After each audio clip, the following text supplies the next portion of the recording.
Welcome back. Today we're going to be talking about bio queens or faux queens, and it with everyone talking about drag queens this, drag queens that, and everything. I wanted to know more about bio queens. And I've been thinking about this for a while because I asked my nephew, who is a drag queen, are there women who does drag? And he's like, yeah, they're called bio queens. So I started thinking about it, started doing research, because I have a deep fascination about it. I've never hidden it. Alright? So I really actually would love to start doing it. Maybe not necessarily performing or anything, but, start doing the makeup and the hair, that sort of stuff, because, honestly, it fascinates me, and when I do it, I feel so empowered. I don't know how to explain it other than that. But, yeah, I got, my research. First, let's just start off with what is a faux queen or a bio queen. And they are a female performing artist who adopts the style of a typical male drag queen. A faux queen may be jocularly described as a drag queen trapped in a woman's body. Other descriptions include biologically challenged drag queen, female impersonator, or female impersonator. Like traditional drag queens and drag kings, faux queens play with traditional gender roles and gender norms to educate and entertain. Faux queens can appear alongside drag queens at lesbian drag shows and are interchangeable with regular assigned male at birth drag queens as MCs, performers, hostesses, and spokesmodels. Now,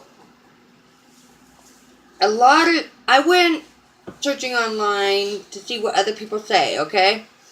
And I found a thread on Reddit for RuPaul's Drag Race. As you can see, there's the little logo thing.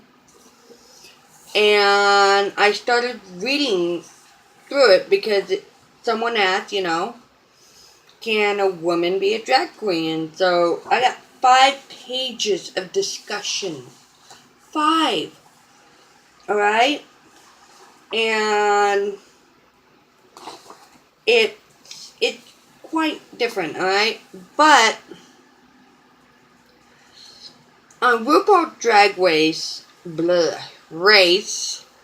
RuPaul always says only those with charisma, uniqueness, nerve, and talent will make it to the top.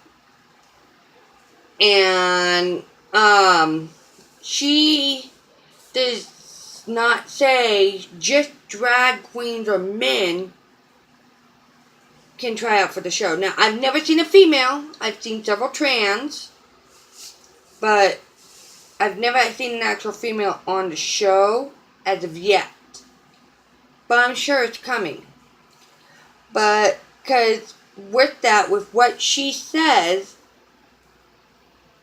those 4 criteria are the only thing, the 4 are the only thing that you need to get onto the show. As far as I can see. Now, this Reddit thread is a community dedicated to America's most popular drag competition. Fan-created, not directly affiliated with Logo TV, RuPaul's Drag Race, Dragaholic, or WoW Presents, okay? So let's try and keep that in mind, alright? It's just a fan page. Some of the stuff that was written actually kind of shocked me. Alright?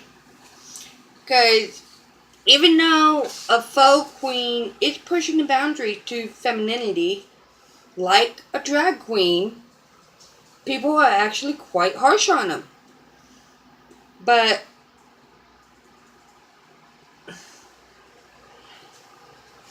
for society puts women in such a little box that we must always look pretty. Now me, I think I'm appealing. A little bit. But I don't have perfect curves that a drag queen has. I don't have the perky boobs that drag queens have. I don't have perfect facial structures. Nothing. And guess what? It takes a lot to look nice. At least for me. And when I can push the boundaries with makeup of looking absolutely gorgeous like a drag queen, because I'm sorry, drag queens, their makeup is pure art. That's all there is to it. It's art. It's beautiful. And I know it's hard work. I know several drag queens. It is hard work. I mean, I've seen some that have tabs on their heads to pull their faces back, and they're using paddings and corsets, everything to change their body shape. Well, guess what? Some women actually do it too. I have a belly. I've had kids. And so I don't have that perfect hourglass figure that I had when I was 19. And I'm going to be 35 this month. So, you know, it's hard work. It's hard work on both sides. And while there is a fine line of what some women do, of calling themselves a faux queen, I don't know if they necessarily have pushed the edge to where they are a faux queen. Because a faux queen perfectly imitates drag. Perfectly. And there's a difference between actually being a faux queen and someone who is playing with makeup. And I don't see myself as a faux queen. I'm a woman playing with makeup at this point. Because I don't go and do shows. I don't dress like that all the time. While I am bisexual, you know, and I do support my LGBT community, the gay, everything as far as that goes, I'm not active as most people, I guess. I don't know if I'm making any sense. I'm trying. And I'm married. I have kids. And, you know, doing something like that, going and entertaining and everything, I would actually have to have my husband home every night in order to go do it. And he travels for work, so it doesn't work for us to have that sort of thing happen. But through YouTube, through Instagram, Facebook, Twitter and stuff, I can make a look and share. Now, is it going to be as perfect as a drag queen? No. Is it going to be perfect as a professional makeup artist? No. But I can have fun doing it. So, I'm going to read some of the comments that I found on Reddit on the faux queens before I get too far out of it. Let's see here.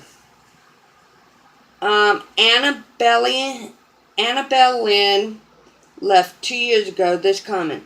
It's becoming more socially acceptable for a girl to wear some weird colored wig in public. I don't think it's necessarily true. As a female, I don't think I could wear extreme eye makeup or define facial contouring and be taken seriously. I couldn't wear the awesome wigs or outfits to most occasions, and I'm never going to have the curves that most queens get through padding. I want to be able to play dress up too, and one of the reasons I love watching this show is to admire the intricate outfits and makeup and hairstyles. Some very talented queens look way more beautiful than actual women, I think. Lady Gaga and Nicki Minaj get their looks because they are huge icons. Looks matter in the world of mainstream music, and they have the opportunity to do something and be more edgy than most women get to. Lady Gaga especially is a character. It's an act and an illusion, much like drag. Neither of them, however, have ever claimed to be queen. They're just beautiful women who are pushing the envelope of what is normal. I don't think it's right for women to be in the same category as drag queen. They're totally different games, but I still think faux queens are a neat idea and provide women with an outlet that they usually cannot have otherwise. Awesome idea. I love that. Alright. Here's one that, Acid Betty from season 8 of RuPaul's Drag Race actually left. And this was 2 years ago. And I'll show you. Right there. Acid Betty. Of all people. Your obsession with what's between someone's leg is silly. It reminds me of an old straight guy being upset that drag queens do what they do. Live and let live. It's not up to you to decide how someone else enjoys life. So true. So very true. And I completely agree with that statement. Now, I have gotten dressed up to the point where it looks like drag, but I'm still obviously very female, and gone and rubbed shoulders with the drag queens and the gays and stuff at the bars. But I don't hide that I'm a female. There's no point into doing that. So, don't hide who you are. Just, push that envelope. Another person, Garden of Cucumbers. For the most part, faux queens don't seem to have a personal connection with the LGBT community and its drag, other than being allies, fans, or friends. I would still call a trans drag queen a drag queen because the community and history there. Because, especially with the acceptance in ball and pageant drag. Cis women doing female drag takes away a lot of gender-bending clownish aspects of it. Faux queens rarely do it right. Holy McGrail exaggeration might be proof that a faux queen can accomplish that. But that also might just be a rare case and emblematic of an amazing oddball SF drag scene where she comes from. Holly McGrail asks on one of the cruises if a faux bio queen could ever be on the show, but I don't remember the answer. Mimi I'm First supported it and was the only one to recognize that it was Holly who was asking the question. And then they didn't edit. I have no problem with faux queens, it's just that they need to push the art form and not just do pretty girl fish drag. It's interesting that this question has probably gained steam because of the core audience of straight women who watch the show, and it'll be interesting to see if it gets any of them to perform. That's very true. Now, Holly McGrail is one of the bigger queens from San Francisco. Alright. And definitely does push the envelope. The first ever faux queen pageant was produced as a benefit by Diet Prostitute, and the first title holder was Coco Dieticia, aka Lloyd Bushman.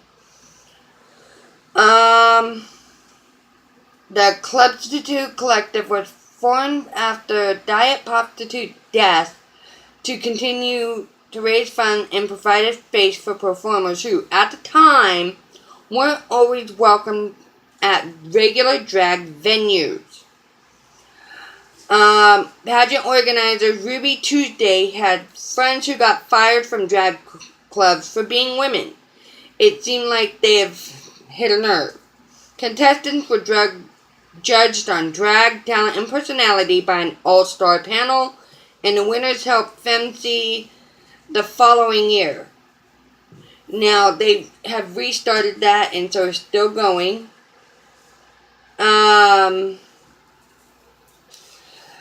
Phonique, dancer and performer artist Monique Jenkinson became the first queen to win a major drag pageant, competing against male or male to female drag queens, when she was crowned Miss Tranny Shack 2003. From Buzz Magazine, it, quote unquote, drag comes down to the sort of self-awareness and self-consciousness about playing around with femininity, said Phonique. She adds that while drag for her is primarily about performance, it's also a rejection of traditional oppressive forms of masculinity, and that's the part of affinity with gay men as well. I wouldn't say every faux queen is a feminist, but I would say that a part of them is in some way. Alright. Now, there are some shows from the 70s and 80s that actually center on faux queens, or the comedy films, sorry, and they're not from the 70s, 80s, that's my bad. The comedy film Connie and Carla and Victor and Victoria both center on faux queen, but the main characters of both films are women who are forced to circumstance to work as faux queens to keep their gender a secret and impersonate men when off stage, quite unlike their real life counterparts. Alright. Now, in the 70s and 80s, Russian-born Brazilian faux queen Elke Maravilla became a popular TV personality after participating as a judge in Chorinta and Silvio Santos talent shows. According to her, many people think I am transvestite. When they ask me this, I jokingly replied that I'm a man indeed, and one of the most gifted ones. So there's so much that could be happening on being a faux queen, alright? Now, it's up to you to kind of decide what you feel is a faux queen, what is not. I'm not a faux queen. I just love doing drag makeup here at home, and I haven't really worn it out in public other than to a gay bar. But I don't go out that often. So, from this, leave a comment down below on what you think about the gender bending of women wanting to be drag queens, basically. And we'll just go from there. Now, if there is a hate comment, I will erase it. And I will block you. There is so much that this could do, because, let's face it, women are put in a small box too, just like gay men. So instead of maybe fighting each other on it, maybe we should work together. So until next time, I'll see you later. Bye.